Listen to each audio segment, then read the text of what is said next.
This is Six Tackles with Gus, with Matthew Thompson and Gus Gould.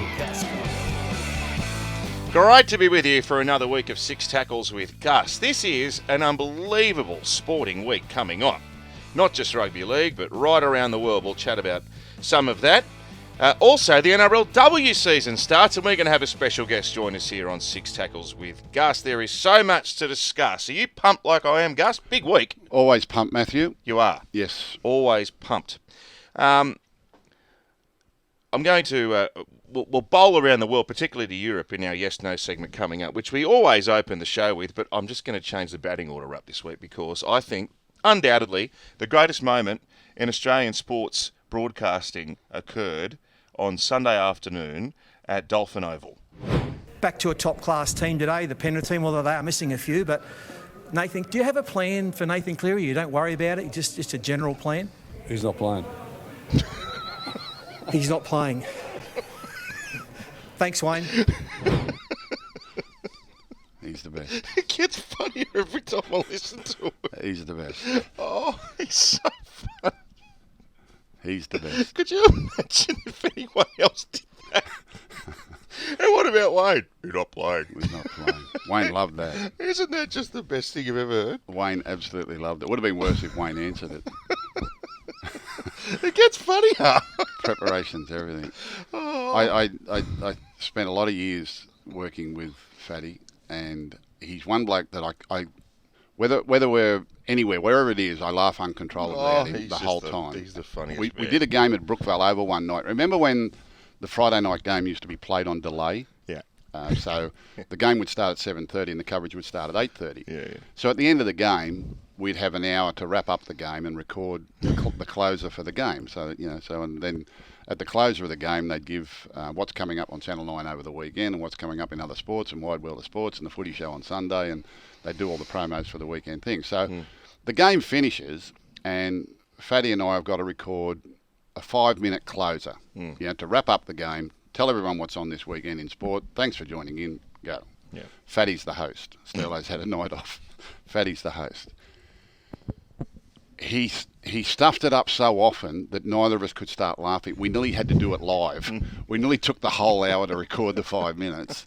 And it was nearly getting to the point where the next one we did, if we didn't get it right this time, we'd have to go live because the coverage had caught up. The delayed coverage had caught up, and we were still sitting there at Brookvale. And he couldn't, there was some Formula One at Silverstone or somewhere over in the state, and he just couldn't get his head around this car race, and he kept stuffing it up. And then we just started laughing. Of course, as soon as he giggled, I giggled. That was the end of it. And I imagine there were thousands of examples like that. So if you're ever having a crap day, just get on YouTube and type in Fatty and Sterlo bloopers, like when they're. But some of the things he would say, like you'd be talking to him, and like you're on camera, and then I'm on camera, then you're on camera. We're talking to each other, so we're on camera. So, but while he's not on camera, he might have said something stupid. Then he just looks at you. He's pulling these faces, and you're trying to answer him and be professional about what you're doing, and he's pulling faces and laughing in your face while you're sitting there. Him and Daryl are the two funniest blokes I've met. God. Oh, yeah. Can you play it again, please? Please play it again. Back to a top-class team today, the Penrith team, although they are missing a few, but Nathan, do you have a plan for Nathan Cleary? You don't worry about it, just a general plan? He's not playing. He's not playing. He's not playing. Thanks, Wayne. Preparations, everything. Preparations, everything. And there couldn't have been a better coach in the league to do it too either. Did that actually go to air? Yeah. Did That's Wayne Bennett. Oh, God. That's just Fatty. I love you so much. And people now are only realising how big a genius he is. Oh, mate. My dad used to say it takes a smart man to play the fool. Takes a very smart man to play the fool, and Fatty does it very, very well. How many Logies has he won? A dozen? 12? Yeah. He's won a dozen Logies. I mean, the transition from being a buffhead footballer into being a TV personality and one of the more influential people, it's just incredible, his whole career. It's been wonderful. And you go back, sometimes on YouTube, I'll go back and look at the old Footy Show clips and that because it's just hilarious. They're so funny. It's so funny. What about the ones where him and Sterlo were trying to do the opener of the footy, and then Johnny Manow's Paul Voorhees. They go 1,000 times. Bloopers tapes. What? What's wrong? What's wrong? What did I say? Oh, all right. One more. I've got a new text message tone, and I'm serious. We're going. I'm going to say this. Cowboys can win the comp. I'm going to say this. Cowboys can win the comp. What if they did? Oh, well, I hope they do. What if they did? Mm. Can you imagine it? Oh. Can you imagine? I'll be uncontrollable. Mm. Yeah. So we're working on a technical solution to this, but what we want to do is we actually want to make that available for listeners of this podcast to download as their text tone. Well, I should have that too. Well, I'll send it to you. Can I use it as a ringtone? I'm going to say this. Cowboys can win the comp. Where were they running? 16th. They've been beaten by 60. I've got to love my job. Let's do yes or no. No. That's the rule. No. Dear, oh. Now, people are going to think this is the most dumb question ever because have a look at the first game. But this is the best round of footy of the year.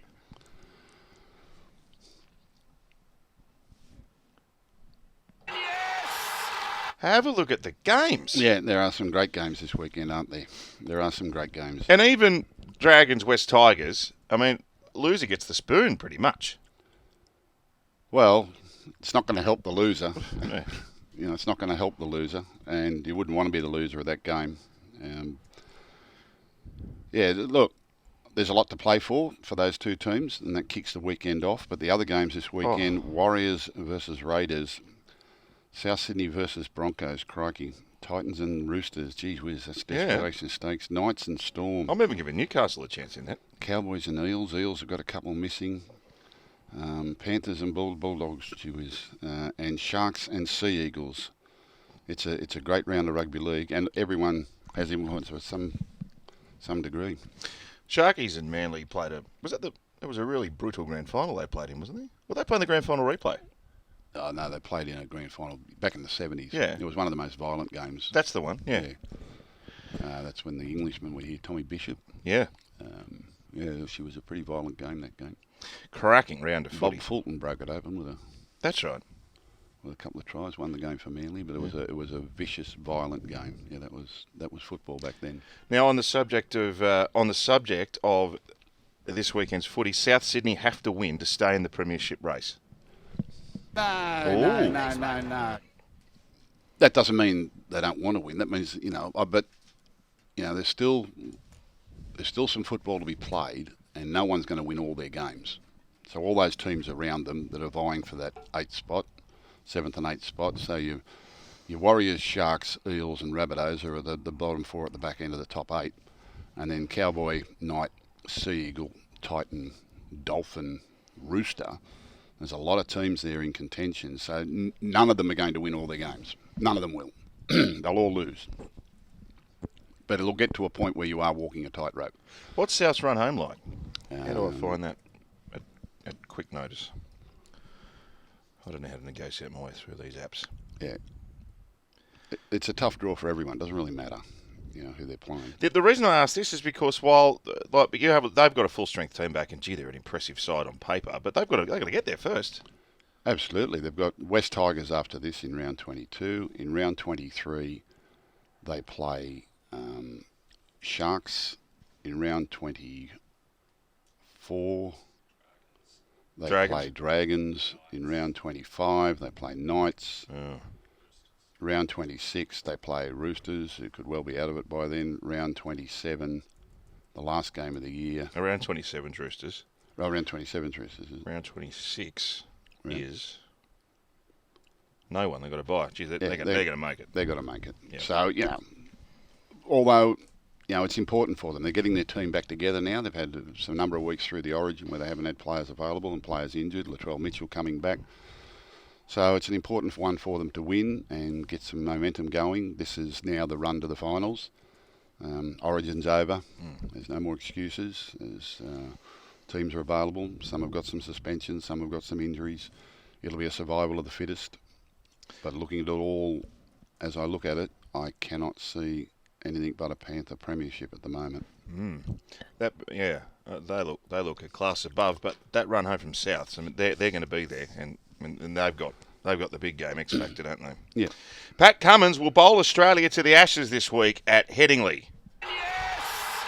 Is that where they're playing, Headingley? Yeah, Headingley, which is the scene of Shane Warne's ball of the century back in 1993, and Australia has announced that they'll be playing both the all-rounders this week, which I quite like. Yeah. The forecast is for cloudy conditions overhead. There's been a lot of rain there in the lead-up, although I had a look at the pitch with some of the photos that have been posted on social media, and she looks dry and flat again.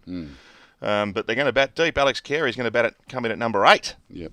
Well, they're up in the series. Yeah. So the first thing is not to be bowled out twice. If you don't get bowled out twice, you can't lose the test. Yeah. So I think that's the way they'll be looking at it. Warner's still there. They didn't really use our spinner in the previous game, did they? No. They never gave him much hope. Our top batsmen are yet to really take a command of the series, so we need them to get some runs. But they're formidable opposition, England, aren't they? They just keep coming. My worry is they got a sniff with victory in that last test. That's my worry. Yeah. They play the sort of... Mind cricket. you, at the start of the series, if you said we're going into Game 4 lead with a 2-1 lead, you'd be very, very happy. So it doesn't matter how we got there. That's where we are, and we need to win this one. Ashes live on 9 starting this evening, Wednesday night. We've got our sporting fix sorted this weekend, Gus, because my next question is Cameron Smith will defend his British Open crown at Royal Liverpool this week. No. Don't like Smith this week? No. No, I don't. No, I don't think he's in the same sort of form he was this time last year. Did you happen to watch the finish of the Scottish Open? I did this see week it. in the golf? What about Rory's 2-iron or whatever it was? The back 9 in that blustery wind, Rory McIlroy, he shot 4 under on the back 9, 2 under on the last 2 holes, both a par 3 and a par 4 into the wind, and he came up with 2 birdies to win the tournament. It was phenomenal. It's some of the best golf I've ever seen, the most gripping golf I've ever seen. Gee, I'd love to see him win it. There was a leader in the clubhouse, and he had to get to 15 under to win it. And he was 13 under with 2 holes to play, and they were saying he couldn't birdie one of the last 2 holes to force a playoff. He birdied them both. Sensational. And the 2-iron he hit at the last was phenomenal. Phenomenal. I had a good 4-iron yesterday. It was a bit similar. Yeah. I'm saying it's not. Oh, I had a draw. He had a fade. I had a draw. I had 4 birdies yesterday. I'm back, baby. I'm saying that any similarity between you and Rory is merely coincidence. You might have had the same shirt on. I think that's a fair comparison, a fair statement. Yes. Yeah. So Rory to win, you reckon? You like him? Oh, whoever beats him wins. Yeah. You know, and he's got to get another major. Like, he's kind of stumbled at the majors a little bit. He does, hasn't he? But he was so confident the other night, and the round was brilliant. You know, and that's his part of the world over there. So. You got a roughie for the Blue Bet supporters of this podcast out there? No, not really. I thought McIntyre, the lefty who went all right last week, might be. Well, he shot a brilliant last round, and he shot at the last on the 18th to set the clubhouse lead at 14 under. It looked like it was impregnable. That didn't look like anyone was going to catch it. And the vision of him watching Rory play the last 2 holes was spectacular as well. You know, It's the best golf tournament, no doubt. The British Open. The bloke that I think will be suited, and if he has a streak, can win it, is Tyrrell Hatton. I was just going to say that. Yeah. He's a cranky golfer. He's got a couple of big rounds in him. He could go out there and shoot the lights out, and it'll be all over. Tyrrell Hatton. He's the one that he has got a bit of a temper. Yeah, he has. The but punters love that. If it all goes well, he can string some birdies together. The Open Championship on Blue Bet. Tyrrell Hatton's $23. So there you go. Yep. Last question to segue nicely into the rest of the podcast is: the Warriors can win the comp. Eventually. But not this year?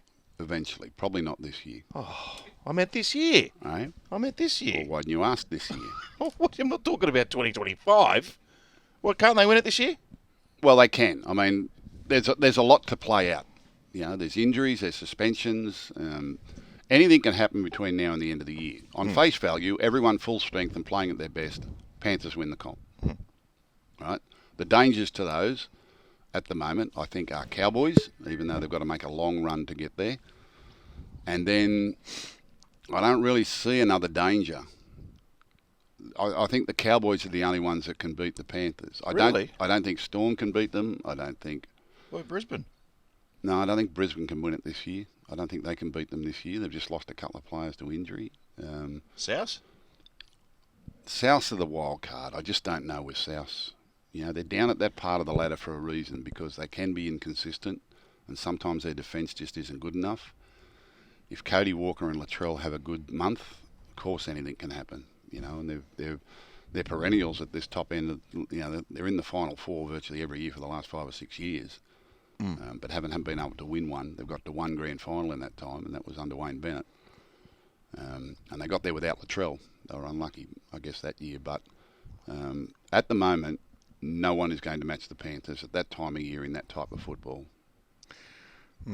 I could... The team I think that can beat Panthers, even on if Panthers are having a good day, is Cowboys, because Cowboys have just got another level in them. This Warrior team is, I think he's the coach of the year. Oh. I think he's been phenomenal. I think what they've done with the Warriors over the last 3 or 4 years, given where they were, back in 2020 with COVID and borrowing players off other clubs and relocating and living at Tamworth and living at Central Coast and living at Redcliffe and all the places they had to move to, and moving players, moving wives and children in and out of schools and in and out of hotels, in and out of houses, and it was a very, very testing time for the club. And I can remember Melbourne Storm, Craig Bellamy and Cameron Smith going into the dressing room after the game. They just beat them by 50 or 60 and saying, "Look, we really appreciate what you're doing. Heads up, it'll turn."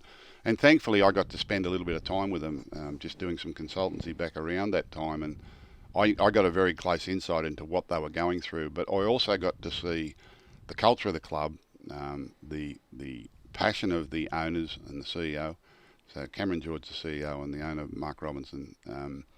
And their views for the future and their holistic views for rugby league in New Zealand. I just knew that it was a club that was going to be going places, and the COVID period was a very, very difficult time for them. But it's going to give them strength going forward. And what they've done this year, they've stuck to their roster. They've stuck to all those young blokes that had potential, and they're bringing them through now, and they're playing really well. And the X factor's been Sean Johnson. Sean Johnson was the big one, I think, that's really tied it all together, that's brought everyone else to life.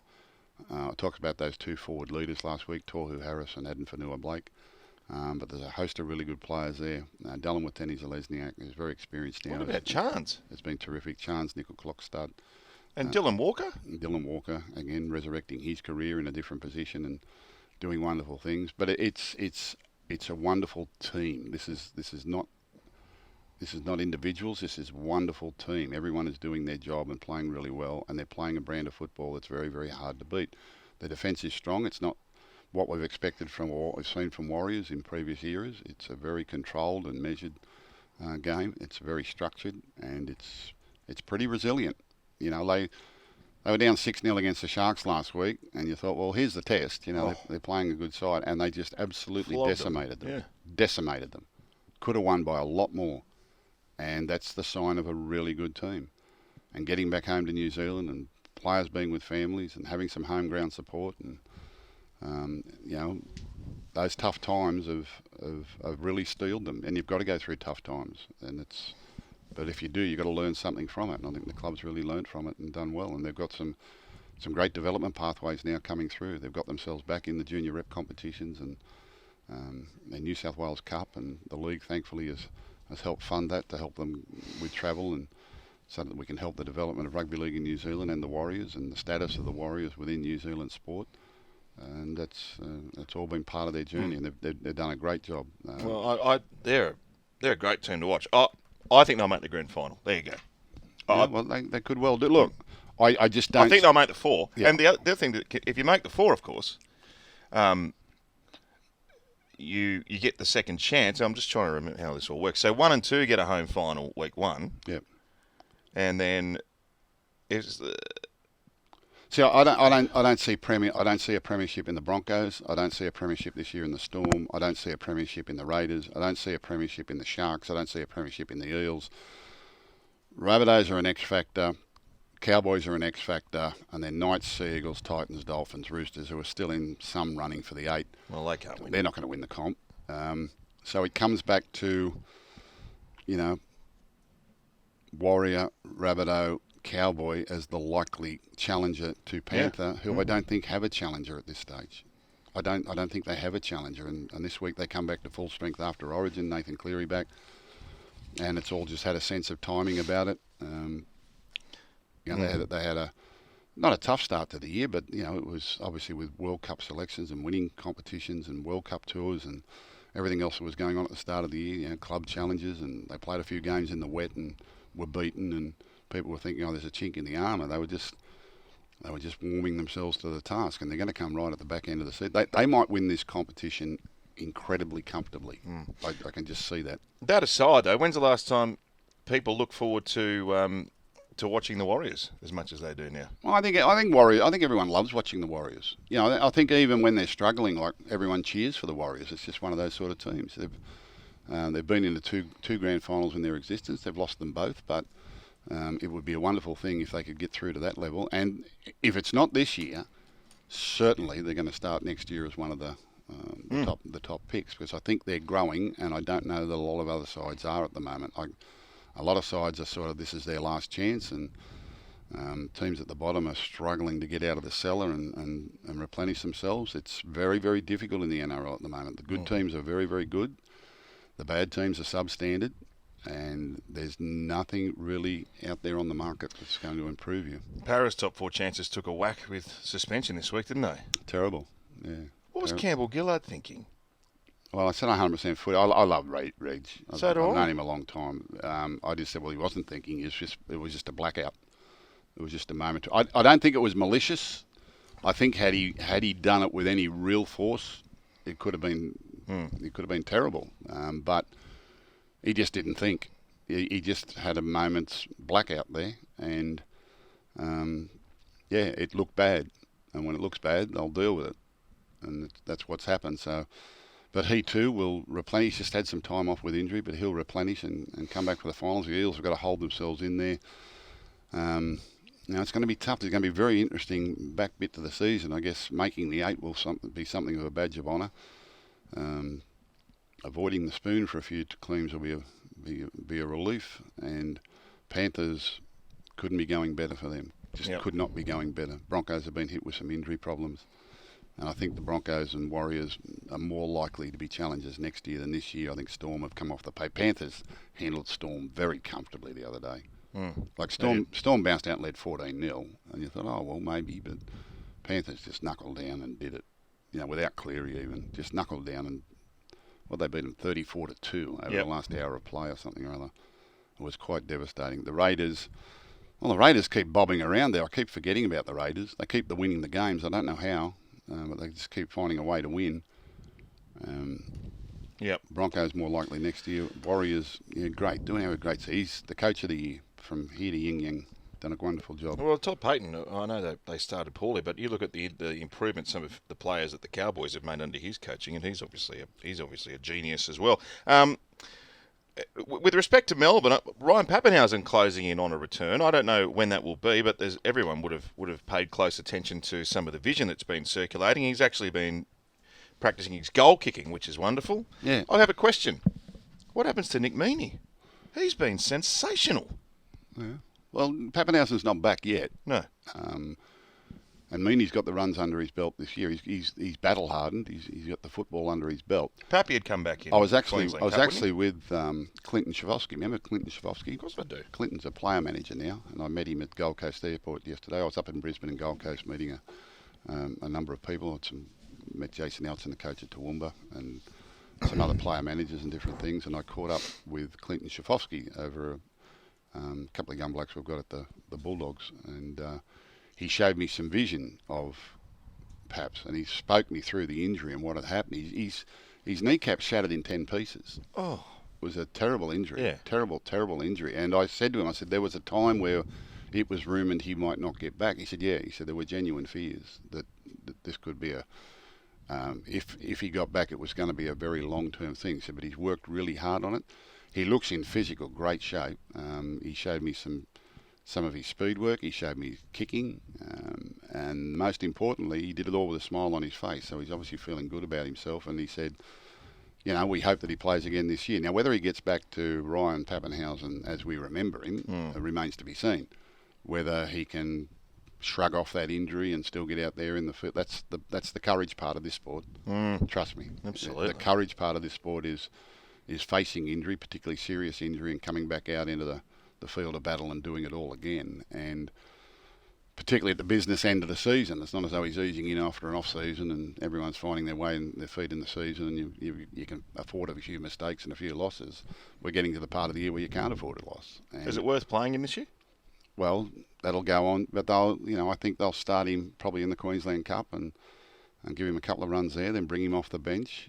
I think he went through a little bit of this with his concussions a couple of years ago, whether we wondered whether he was going to get back and how it's going to be. But he's obviously a tough character, and he, But looking at the private videos yesterday that Clinton showed me, it was very, very encouraging for him, and certainly it looks good for him being back next year, if not this year.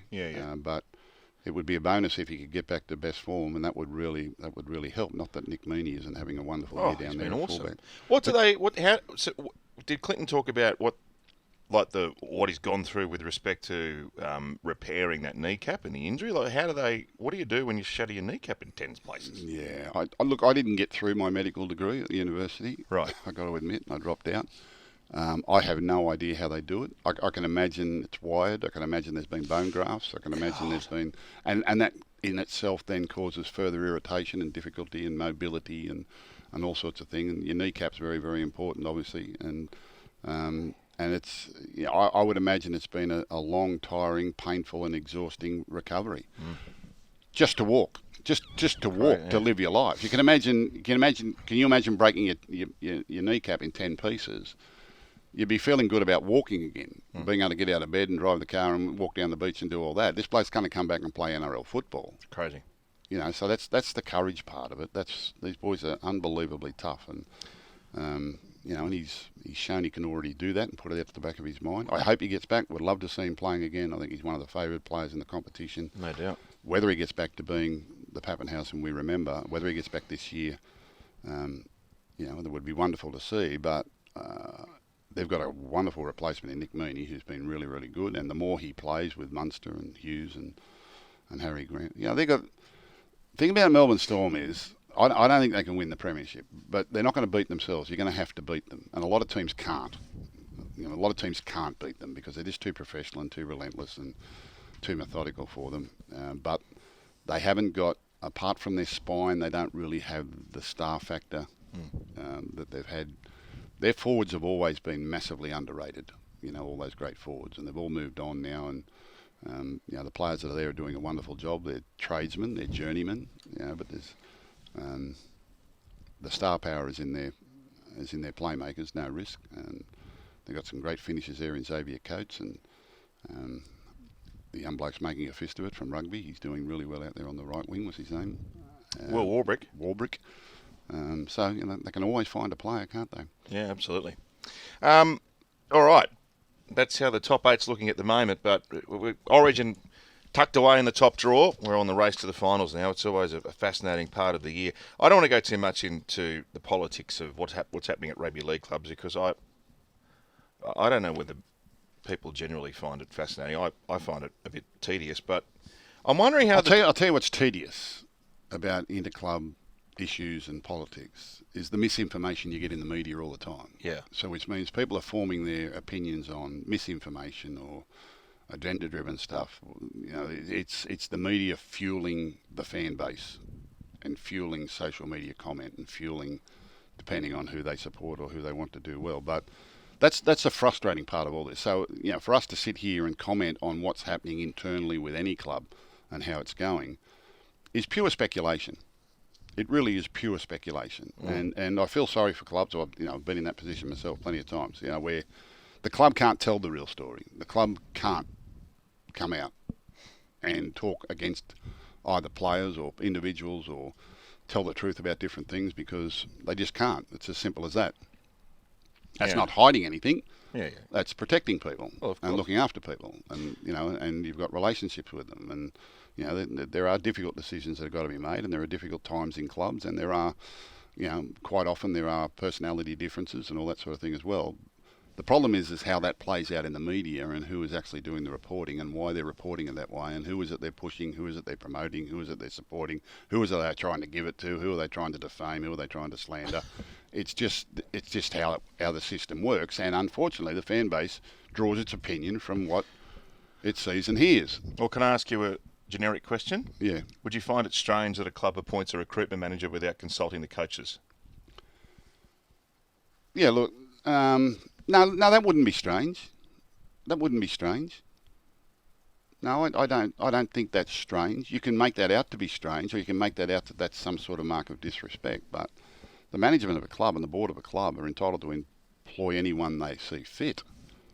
And recruitment and coaching, you really do need to separate those two things. Don't get me wrong, coaches have a big input into the type of player you're recruiting or the type of player you're retaining or why they want to, and coaches do get a big impact. The club's got to manage its future, and the club's got to manage its salary cap, and the club's got to manage, the recruitment right across the board. If you let your head coach just purely run recruitment, he's worried about NRL results today, tomorrow, next week. Right? He needs to win a game now. So that's where head coaches think. Where sometimes, short-term fixes like that are only pushing the problem out down the track. So recruitment is huge these days. Like, recruitment is massive for clubs because the demand for players is so great. We've now got 17 clubs. We'll soon have 18. Development programs during the COVID years were put on hold. All right, so a lot of kids during that, in that 18 to 20 year age gap that missed out on a lot of rep football during their formative years and development, aren't as anywhere near as well progressed as what they are at the moment. There are more Queensland teams now than we've had in previously, and even looking at another one. Warriors are getting their act together.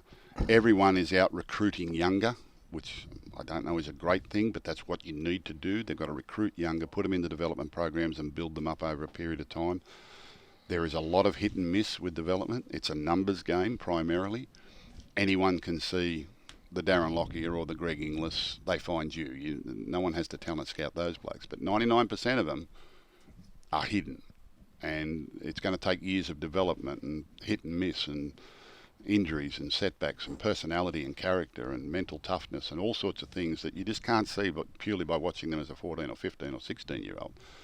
And people, player managers out promoting kids that are 15, 16 years of age and getting the hopes up on these kids who are miles away from playing NRL. The stats show us they're miles away from playing NRL, years and years away. And then when you get there, you've got to win with them. It's a long development process. It's painstaking. It takes a long period of time. When you get it right, it gives you such an advantage over the rest of the field. It really does. And, there's living, breathing examples of that in our competition right now. So given what you've said. But I'm not, if you want to cause trouble, for the West Tigers by saying that's somehow some sort of political skullduggery. I'm not no, that's what the media is suggesting because, and I assume you're talking about the West Tigers. Well, I am, yeah, and I was wondering, given you've sort of answered the question in that Benji and Tim Sheens are looking at immediate results, and then Scott Fulton, who's come in as recruitment manager, is looking at what's coming through, and so you've got different priorities, and that's where the environment or the landscape is where there can be tension between what direction the club goes in. And right on, when you say without telling the coach, do you mean Tim Sheens or do you mean Benji Marshall? Oh, both, I suppose. Well, Benji Marshall's on his L plates, mate. That's what his job is at the moment. Yeah. He's learning to be a coach, right? That's why Tim Sheens is there in an advisory role and a supportive role, and to take the bullets and take the brickbats that are going to come their way, but judged on performance. I keep saying there's a good team in that West Tigers there. But suggesting that it's somehow some kind of disrespect to those men who are, Tim Sheens is there. If they've seen Benji Marshall as a future NRL coach, he's still on his L plates and he needs help. There's no risk about that. Benji Marshall shouldn't be worried too much about recruitment. because that's the club's responsibility now. And the club's got to get who they think can be the best person to recruit. And it's a very difficult environment, recruitment at the moment. Very difficult. We've got, player managers who have become all powerful in this game. All powerful in this game. The way that our competition is structured and the way players move between clubs and what's happened with the CBA and how much money these kids are getting and how much money we're paying development players and how we're restricted in spending this and spending that. I think the system is wrong, and I've had plenty of experience in it, but it's given all power to player managers who are now taking controls of rosters. They're doing more than the recruitment managers within the club, making it very, very difficult. It's a whole landscape of things that needs to be addressed, and unless someone has the courage to address that, it's not going to change. Gee, it's boring, isn't it, talking about this? It is, and that's and no one's ever going to write it. No one's ever going to talk about it because it is. But if you wanted to sit in a room with all the development managers, not the people you read about in the papers, but the coalface people. There are blokes in every club that have been doing this for 30 and 40 years. Jimmy Jones. Jimmy Jones. I'd love to sit in a room with Jimmy Jones. Sit down in a room with Jimmy Jones or the late Peter Mulholland, or these sort of fellas that have been doing this for a long period of time. And there's a number out there, and there's usually one at every club who've been doing this for a long period of time. And talk about Peter Sharp. Yeah. Talk about the frustrations of recruitment, the cost of recruitment and development, and how some clubs neglected it for a long period of time. COVID hurt it immensely during that period of time because there was no junior competitions. Talk about the cost of players, and you're never going to get it right. You're never going to get it 100% right. It's a numbers game. It's hit and miss. You're going to get more wrong than you get right. You're going to recruit players and pay them money that never ever see the light of day in the NRL. Right? That's just the nature of what we do, the way that we actually do it. Because unlike the American sports where their players are prepared in the collegiate system, they come into the majors. Yeah, it's what I'm talking about. You're going to go to sleep with it. But we've looked at this time and time again. The only place to develop NRL players is in our NRL clubs. Yes. We don't have a school system that does it. We don't have a college system that does it. We don't have a university system that does it. Right? The only place you're going to develop future NRL talent is in NRL clubs, which means more staff and more cost and more time and more decisions and that's the future of the no, game. it's not the responsibility of the head coach. That's the responsibility of the club to get the best people that have a history in this, and have relationships with people that can get it done for you, because it's so competitive. You've got no idea what it's like. Honestly, we do this all day, every day, and people think it's easy, and it's not. Who's the best player Jimmy Jones has recruited? Best player Jimmy Jones has recruited. The best player he's ever recruited. He's recruited a lot of them over the years. I will say Asai Yao. Ooh, nice. I will say Asai Yao. He had to. He spotted him At Dubbo. Yeah. And sent him home. Come and played his junior rep season and then sent him home. I said, where's that Yo kid I saw, that big spring bean kid? I first saw him playing a trial game down at Goulburn. I drove down to watch the trial game. First year I was there, and come over to him at half time. He said, what do you like? I said, I don't mind that big string bean back row. I said, who's he? He says, Sayo, he's from Dubbo. Yeah. A few weeks later, Sayo wasn't there. I said, where's the Sayo? He said, I sent him back to Dubbo. I said, why? He said, I just sent him back. I said, what, no good? He said, no, he'll be right. Sent him back to Dubbo, play A grade against the men. Pretty tough out there. Oh, that'll toughen him. What a whopping. That'll toughen him up. Anyway, 12 months later, Asio come back. 2 years later, Asio was winning under 20s comp, and 3 years later, he was playing first grade. He's playing front row for New South Wales now. Now he's the club captain and playing for Origin and playing for Australia and doing all that. Yeah, one of my favourite Jimmy Jones stories, and he'll be listening to this, and he'd be hoping I don't tell it. He'd be really hoping. Does Jimmy listen? Yeah, of course he listens. Jimmy, great to hopefully catch up again soon. I'm going out to have a coffee with him next week. Yeah. And we were in the early 90s. He came to be I played with Jimmy, and he went to Canberra. And then when I coached at Panthers back in the early 90s, I got him to come and be our talent scout. I said, mate, we need a big winger. We're short of wingers. We need a big winger. I said, there's a competition up there in Queensland, the Confraternity Shield. Can you go up there and try and find a big winger? What was it called? The Confraternity Shield. It's still on. It's a big competition up there. Oh. Anyway, Jimmy goes up, and he said, I had to pay. We had no money. I had to pay to get him up there. So he comes back, and He said, I got two. I said, who are they? He said, a kid called Butch Fatnowner Oh, I remember him. and a kid called Wendell Saylor. Oh, what? I said, Jimmy, I only got enough money for one. Oh, no. I said, you'll have to pick one. Oh, no. Jimmy said, Butch. I really like Butch. Oh. I really like Butch. And Butch had a bit of talent, but Butch turned up looking like he'd swallowed a sheep. And Oh, I remember Butch Fatnowner. 2 years later, Wendell was playing Origin. Oh, Jimmy, So Jimmy. in Jimmy's office out there at the academy, I used to put a big picture of Wendell Saylor on his wall every Did you? day. He'd pull it down and throw it in the bin. And every year at the presentation, they would say, "Tell the Jimmy Jones story. Tell the Wendell story. Tell the Wendell story." So I have to tell the Wendell story for Jimmy Jones. Poor Butch Fatnowner. He'd be spewing. Butch was a good player. Yeah. Butch went, but I think he went back and played for the Broncos after us. But He did too. he wasn't too suited to Sydney. But Wendell, of course, ended up a superstar. Anyway, he picked him. He's good, Jimmy. He's a good bloke. He's had a few trotters with you too. His other one was a great story. I said, mate, we need a young halfback. I need an apprentice halfback. He said, yeah. He said, there's a kid missed the Queensland 17s up there. He said, I thought they were a bit hard done by. He said, he comes from Rockhampton. He said, I'll go up and get him. And he comes down and brings him down. Little Indigenous kid, and came down very, very shy. And Jimmy said, I like this kid. And I said, all right. So he's going to play halfback. Couldn't talk, couldn't kick, couldn't pass. And I'm watching him all summer, and I'm saying, Jimmy, what are you doing to me, mate?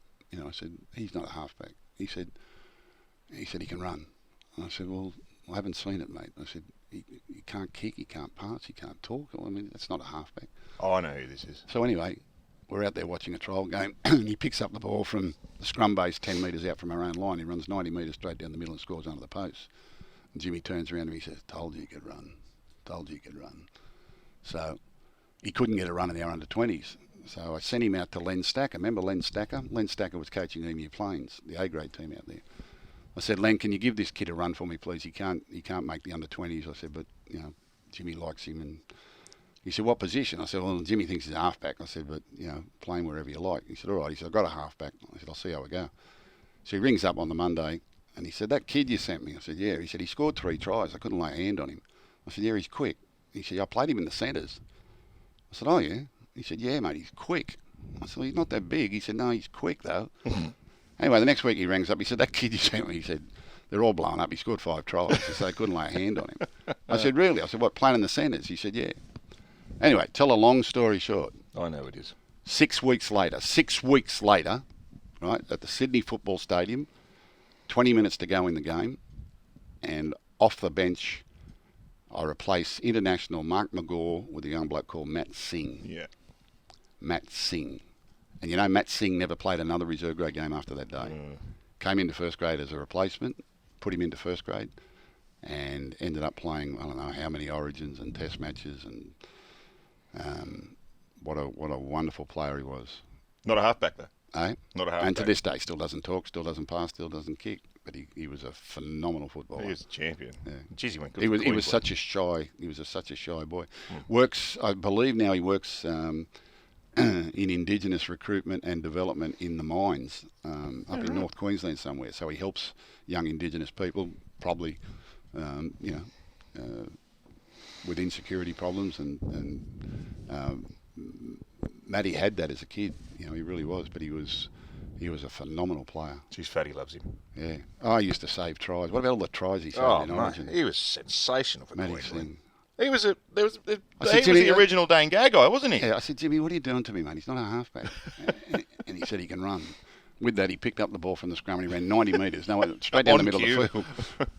I sent him out to Lenny Stack. He said, mate, they're all blowing up out here. He said he scored 5 tries. Can you take him back?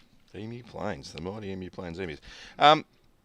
So this podcast is obviously highly successful, Gus, but we've been put in our place here at the network. All right. We have to relocate for the second half of our podcast. Why? Because the Today Show need our studio. Oh, do they? Yeah. All right. So we're gonna find some obscure office for the rest of this podcast, including a preview of round 21 and a chat with Marlee Silva, who's going to be part of our Well, we've done our podcast. How have we been going? We've got to talk to Marlee and we've got to do the games. Oh, okay. Yeah. Righto. So I'm going to ask you your question and then we're going to move and then you're going to answer it. Okay. Xavier Coates became the 5th player this season to score a second hat-trick in 2023. So 5 players have scored a hat-trick twice or more. This year. Yeah. I can think of a couple. Can you name at least 2 of the other 4? That's your question? We're out of here. We'll see you on the other side of the break. Gus, 6 tackles trivia as we've relocated to our new studio, and therefore my paperwork is in a state of disarray. Xavier Coates became the 5th player to score a second hat-trick in the season. Mm-hmm. Can you name 2 others? That scored 2 hat-tricks. Yeah, this year. This year? Mm-hmm. Oh, crikey. Crikey. They're all backs, surprisingly. Alex Johnston? No. Was it? No. I would have said him. Selwyn Cobbo? 1. Bradman Best? No. 2 are fullbacks. Are they really? Don't know. King Clint. Clint Gutherson? Cobbo, Gutherson, Campbell Graham, Will Kennedy. Oh, okay. Will Kennedy, he scored 1,000 tries this year. This week we launch into coverage of the NRLW season for 2023. It's a new expanded comp with 4 new teams, 10 teams overall, 48 games, all of them on 9. And Gus, we're going to see more of Marlee Silva on Nine's Wide World of Sports than Carl Stefanovic, Sarah Arbo, you, Brace, everyone. And Marlee's with us to preview the season. Welcome to the team. Thank you so much. I'm so excited. We are only a couple of sleeps away from NRLW, finally. And now you're a footy fan from way back. Talk to us about your footy story. My footy story, well, I guess I was born into it, right? So 3 weeks after I was born back in 95, my dad won a premiership with the Canterbury Bankstown Bulldogs. And so... Who's your dad? My dad is Rod Silva. Rocket Rod Silva. Rocket Rod Silva, Bulldog legend. Rocket's a policeman, isn't he? He is. He is. I'm a son of a policeman. What's it like being the daughter of a policeman? Yeah, definitely was a lot of rules growing up. Pretty strict. People were often just scared of him because he's a cop. Right. Are you? Nah, he's actually a big softie. Right. Big softie. But yeah, from the get-go, footy is just a massive part of my life, and here I am now. It's my job. It's the best thing ever. Did you see him play? You'd have been too young, I suppose. My earliest memories are at football stadiums. Really? So I actually remember, a few out at Olympic Park, and often, you know what actually is the clearest memory for me, being in the sheds after a game and waiting for him he'd always be the last one to leave the sheds, especially if it was a loss, and crying and wanting to go home and getting really jealous if people wanted him to sign things, because I'd be like, that's my dad, stay away. Yeah. There you go. A life steeped in footy. Did you play? No. No? No. I wasn't allowed to. So it's been interesting watching Dad become he is now a very big NRLW fan, but he was very anti me and my sister playing rugby league. Yeah, all right. That's interesting. Up. Yeah. Well, Gus is the preeminent authority on women's rugby league in the country. I'm going to get to call all these games. Looking forward to it. Yeah. Yeah, I've enjoyed it so far. Been wonderful. The Origin series was great, and over the last few years, the women's game has grown so much. It's the fastest growing participation sport in the country, women's rugby league. Across the board. And Isn't it incredible? It is. It's an inspiration to all the young girls out there, and they need role models just like the boys do, and they need participation. They need team sports. They need to be to feel involved. It's for some kids, sadly it's the only form of love and friendships and all that they ever get to really experience. It's team sports is so wonderful for kids, and I'm glad that the women's game is growing the way it is, because the girls need it. The girls need it just as much as the boys. So to start the comp for 2023. One of the existing clubs, the Titans against the Cowboys, one of the newcomers, and it's a battle of Queensland. 12:50 kickoff on Saturday at Seabus Super Stadium. Now, Millie Boyle actually mentioned she filled in for Freddie on Freddie in the 8th a couple of weeks ago. She said the Titans are the Smokies to win the comp. I tend to agree with Millie. They did some great recruitment in the off-season. Got a couple of Gillaroos in the mix now. Talia Fumayono, Jamie Chapman, Shaylee Bent. And then they've got a superstar from Rugby Sevens in Niall Williams has come across as well. I actually saw the Titans and Cowboys in their trial up in Queensland. I happened to be up there that weekend and watched it. And the Cowboys surprised me. They came out pretty firing, but the Titans just had that experience and fitness to end up putting quite a few on them at the back end of that game. So I really like what the Titans are looking at. All right. It's a good way to kick things off. So that's 12:50 on Saturday, our first game of the season, which is going to be a beauty. Isn't it great when you're always looking at something and your phone crashes? Newcastle versus the Dragons. 3:10, McDonald Jones Stadium, Saturday afternoon. So the Knights and the Dragons, they're existing clubs as well. A few changes at the Dragons, isn't there? Yeah, but big changes in both of those squads. I think it's quite rare that you're starting a season and not really talking about the defending premiers in being in the, top part of this competition now. So the Knights obviously won back in 2022, but they've had huge changes. One of those losses being Millie Boyle. But they've still got the Southwell sisters and Tamika Upton. And the Dragons is almost a completely new squad.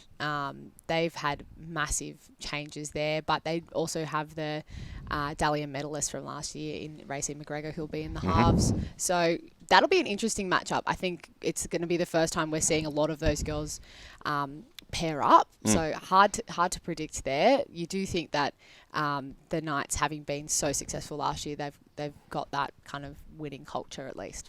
How good's Jessie Southwell, Gus? Brilliant. I love her. For one so young too, I mean, her skills and her manner on the field, her skill set is extraordinary, but just the way she gets about the field, she's beyond her years. And 100% footy the other night, we drew some comparisons of her running style with another famous Newcastle halfback by the name of Johns, Andrew Johns, and it was quite extraordinary. I know Andrew spends a bit of time with her, mentoring her. And she's 7:45, Saturday, Broncos Roosters. Couple of heavyweight teams. Now, any time Ali Brigginshaw's playing, it's obviously fascinating, and Millie's turning out for the Roosters for the first time.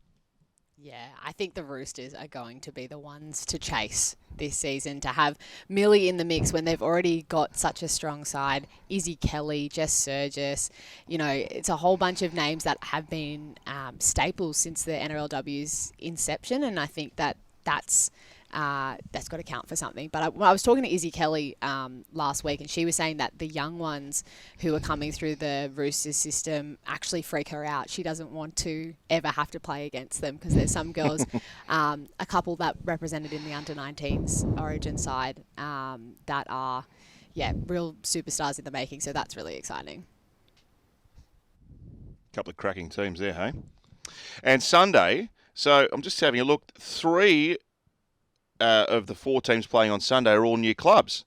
So we've got Para West Tigers, that's at midday Sunday, and then the Sharkies versus the Raiders as the precursor to Sunday footy, Cronulla versus Manly, and so the NRLW girls get a taste of the triangle, Gus. Yeah, they've done well with the Sharks with their recruitment too, haven't they? Have they? Jada Taylor, Tiana Pentatani, some really big names there. Emma Tonagato.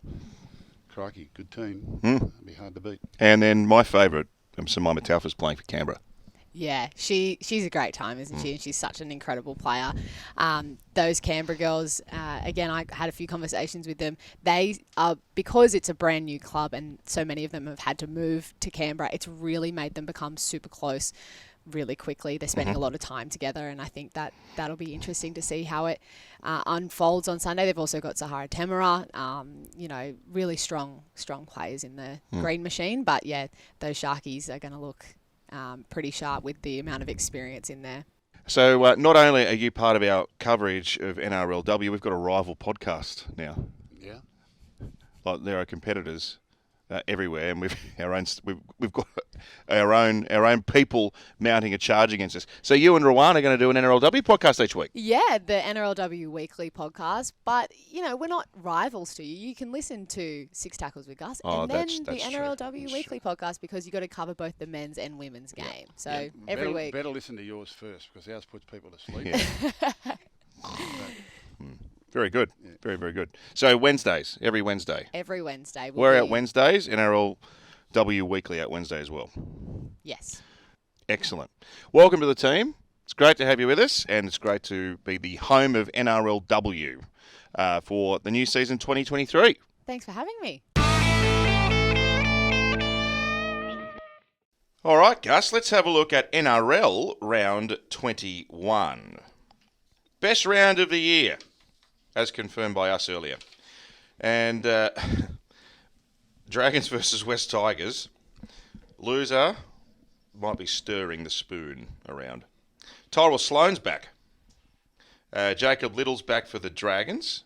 Noffa's back on the wing after recovering from a shoulder injury. And interesting, Dane Laurie's back at 5'8". He actually played pretty well in that team that got flogged by North Queensland, his first crack in the number 6. And did Danny Widler say that he's going back to the Panthers? Yes, I believe so. Ooh.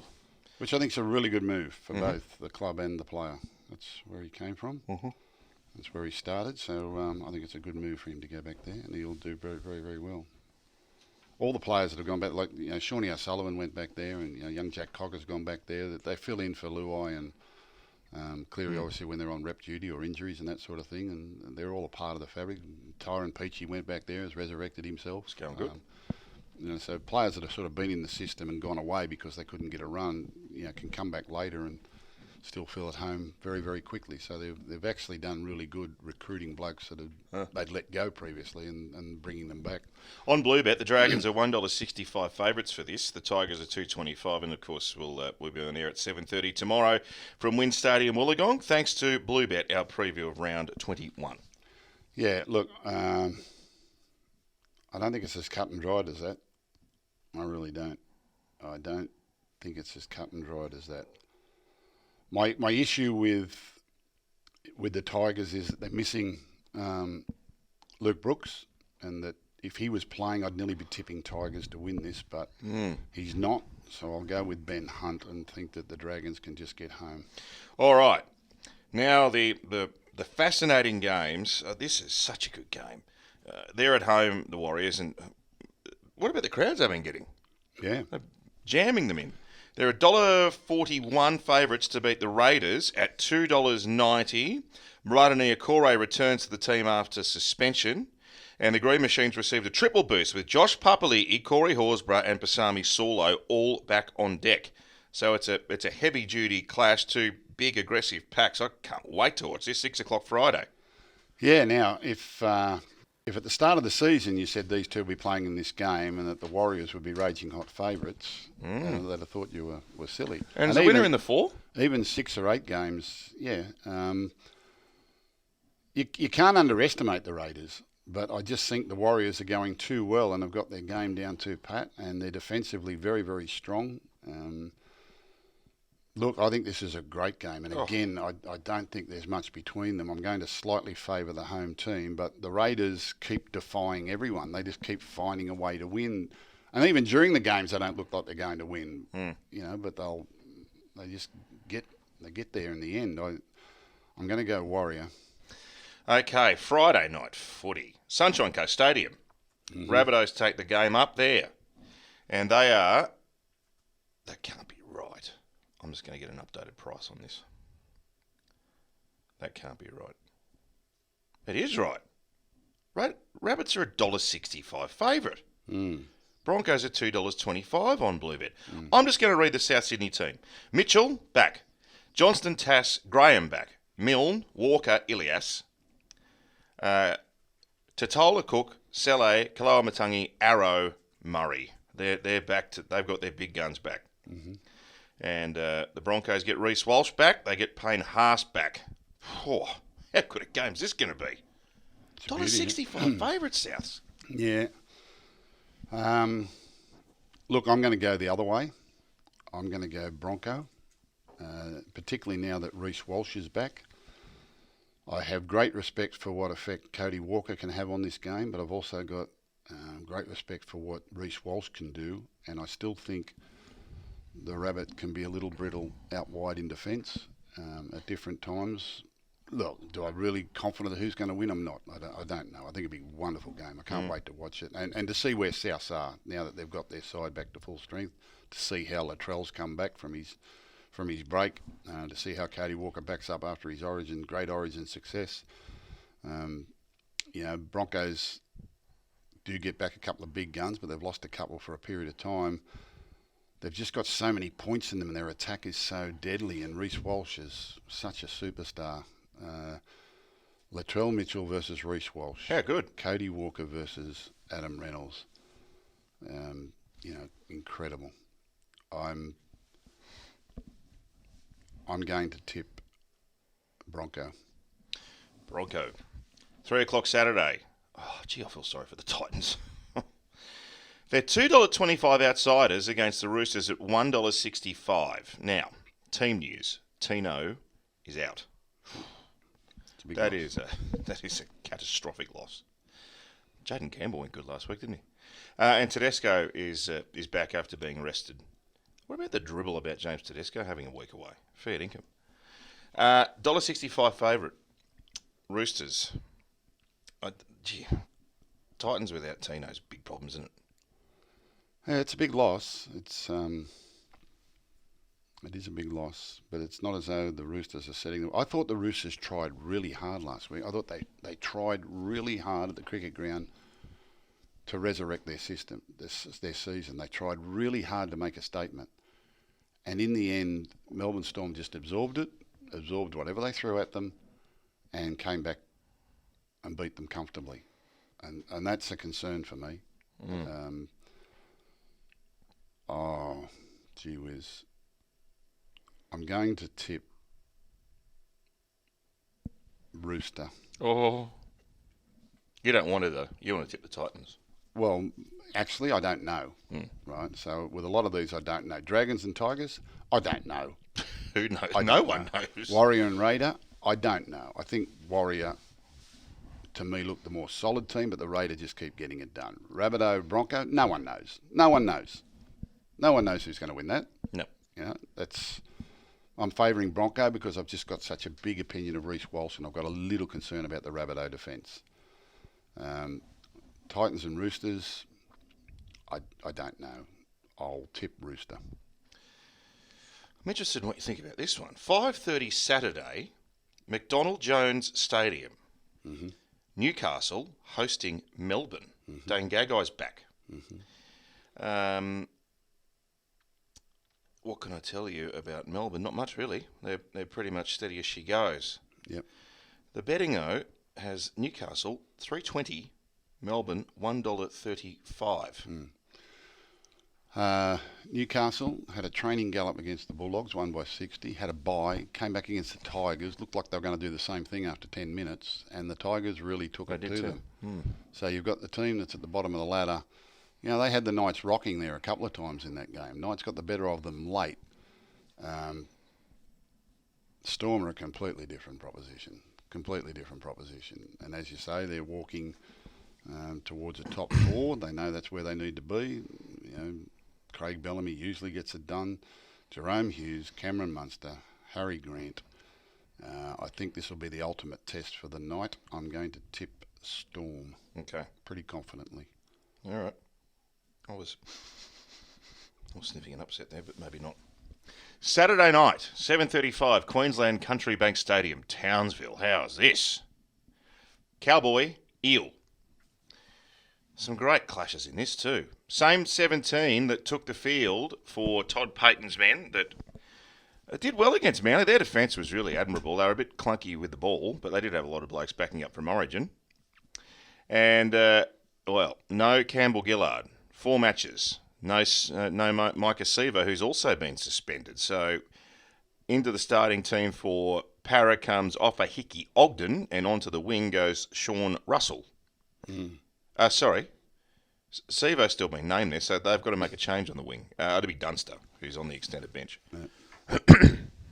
Have a look at the bench for the Cowboys. I know. Taumalolo's on the bench. Read them out. Granville, Neem, Taumalolo, Finefuiaki. They would be starters in any other team in the NRL. He goes good, that Finefuiaki. Yeah, where are they going to fit him in? Where are they going to fit him in? Incredible.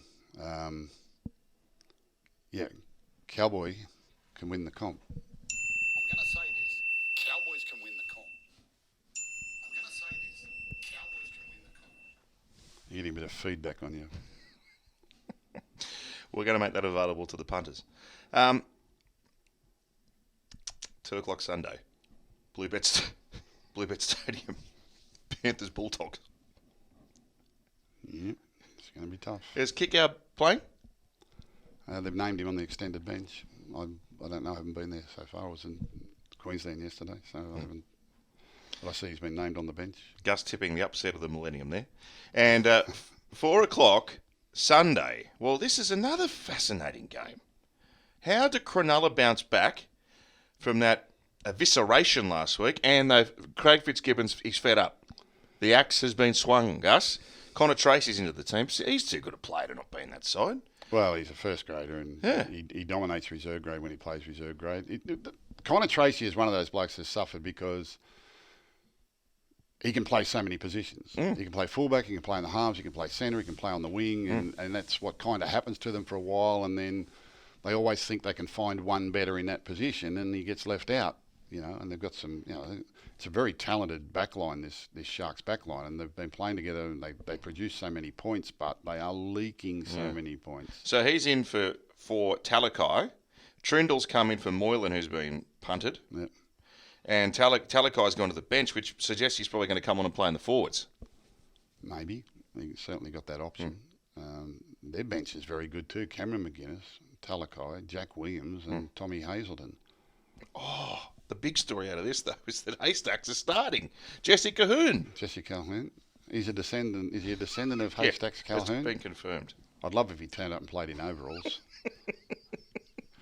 He's not fat enough to be a descendant of Haystacks Calhoun. If people don't know what we're talking about, Haystacks Calhoun was on World Championship Wrestling back in the 70s, in the 1970s. And World Championship Wrestling used to come on every Saturday at midday. Black and white TV. Jimmy Little was the compere, and they had all these World Championship Wrestling. And I used to race home from morning sport to watch that, and I got a banana sandwich. Mum would make me a banana sandwich and a chocolate milk. And I'd watch World Championship Wrestling, then I'd head off for the afternoon sports.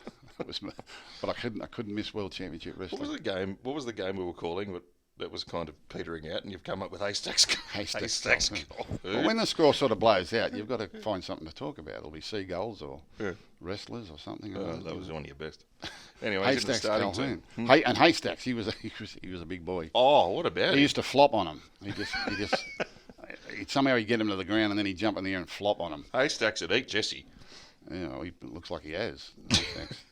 He's a good player, Jesse, and they've obviously put him in there for defence and work rate. Dale Finucane's back. Well, Wilton's injured. So, so I think they're a different team at home. Totally different side at home. They are.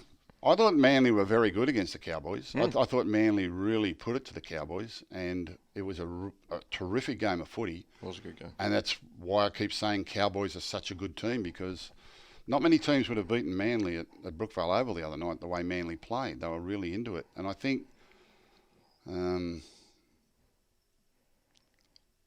my mail is that John Schuster's not 100% right. Neither's his son, Josh. Josh Schuster, sorry. Who did I say? John Schuster. Everyone does that. Yeah. Josh Schuster. Yeah, look. What do you mean he's not 100% fit? He's carrying I think he's carrying an injury. I believe he's carrying an injury, which is making it difficult. He's always carrying injuries. Well, at this time of year, mate, everyone's carrying injuries. And that's why the Panthers, they're getting them all back now. They've all had a time off and they're timing their run to perfection. I'll tip the home team only because I've got to go to the ground and call it, and I don't want the crowd yelling at me because I tip Manly. I'll be there with you. Sometimes that sways me tip. All right, you're tipping. Okay, so for the games on the weekend, in what you said is the best round of football all year. So we've got Dragon v Tiger. I'm going to go Dragon I'm going to go Warrior over Raider. I'm going to go Bronco over Rabbit. I'm going to go Rooster over Titan. Storm over Knight. Cowboy over Eel. Oh, come on, Bulldogs. Doggies over the Panthers. That's going to be a tough day. And Shark over Sea Eagle. Very good. Little bit self-indulgent, perhaps. Well, probably not. We've got the World Swimming Championship starting as well on 9 this weekend. And you're calling it, aren't you? I'm calling it. Oh, I'm not going to Japan because I've got to go down. We're calling races from here in Sydney, but day one Sunday, heats at 11:30. Finals start at 9 o'clock. So we're an hour ahead of Fukuoka, Japan, and day one will feature at night time. What they're saying is the race of the century, the women's 400 freestyle, with Ariane Titmus up against Katie Ledecky, up against Summer McIntosh from Canada, who's just broken the world record. So 3 world record holders in the same race, night one. Wow. And you see Cole Chalmers night one too. Wow. So you'll be able to watch it all on 9. We have got so much sport here. Sport's been brilliant. Oh. It's been absolutely brilliant. Wimbledon, Ashes, cricket. World Championship Wrestling. World Championship Wrestling was the feature, though. Thanks, mate. See you over the weekend. That's 6 tackles with Gus, NRL, NRLW, everything else your heart desires. We'll see you next week. What are you really gambling with? For free and confidential support, call the number on the screen or visit the website.